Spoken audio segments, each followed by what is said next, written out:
Nga guys, nakalabas din ako sa lungga ko. Ang sarap ng feelings. Para akong preso dun sa bahay. Diyos ko, Marimar. Mamamalengke ako, sabi ko dun sa matanda. Wala na kaming... Ay, nag-open pala ako ng bigas. Kasi yung bigas, dinala nung lola yung bigas sa bahay. So, nung isasalin ko na yung bigas, ang daming gumagapang yung mga maliliit na mga hayop dun sa bigas. So, wala kaming isasaing. Sabi ko, hindi tayo kakain ng kanin? Sabi niya, gusto niya ng kanin. Sabi niya, paano tayo kakain?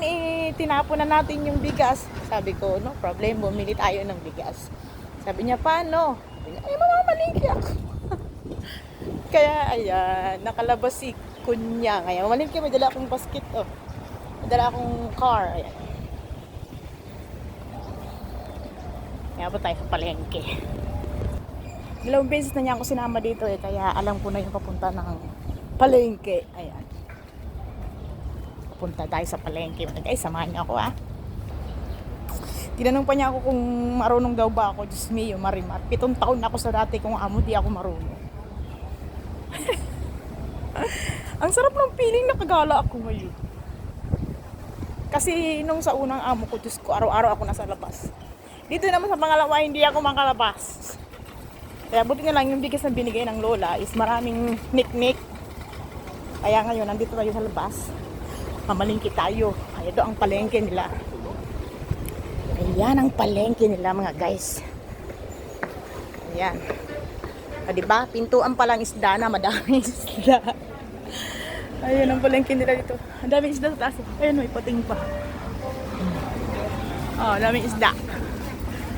Tingnan mo, daming isda sa taas. Nakabitin ang mga isda. Daming isda, Grabe, yung daming isda nakabitin. Yan,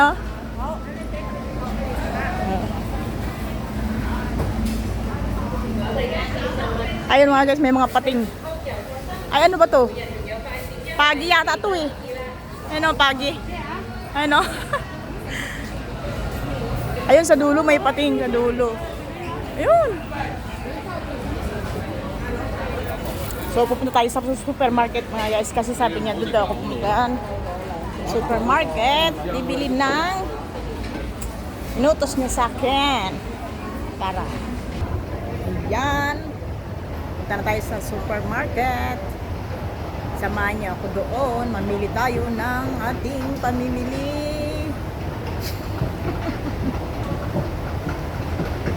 Para akong bata na nakawala sa kurado. So, punta tayo. Isang beses lang ako nakapunta rito. Sinama niya ako. So, sana hindi tayo maligaw. Ayan mga guys.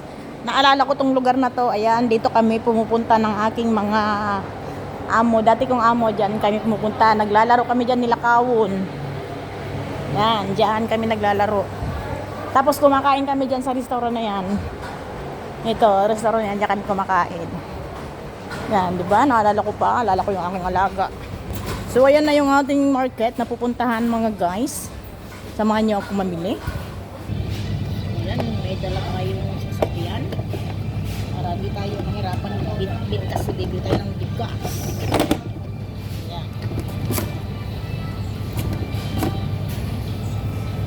Ayan. Di ba? Ganyan lang mga guys. So, bibili tayo ng gatas. Ito, gatas mga guys. Bili natin isa. Yan, isa.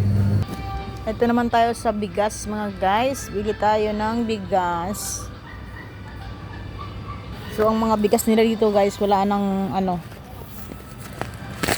Ayan wala nang tawag dito. Hindi na na-vacuum. Labas na yung hangin. Ayan, lahat sila. Ayan, suko tayo isa. At pupuntahan naman natin yung gatas. Kasi binili niya ako ng gatas dati. Pero ang umiin ang mga amo ko lalaki. So gusto rin pala niya. Kaya bibili tayo. Ayan, dito tayo bumili. Ito yung binili sa akin. Ito. Ayan. Binili niya sa akin dati yan. Pero gusto rin pala ng amo kong lalaki. Kaya naubos na agad siya. Diba? Tara. Meron pa tayong bibili mga guys. Punta tayo doon. Samahan niyo ako.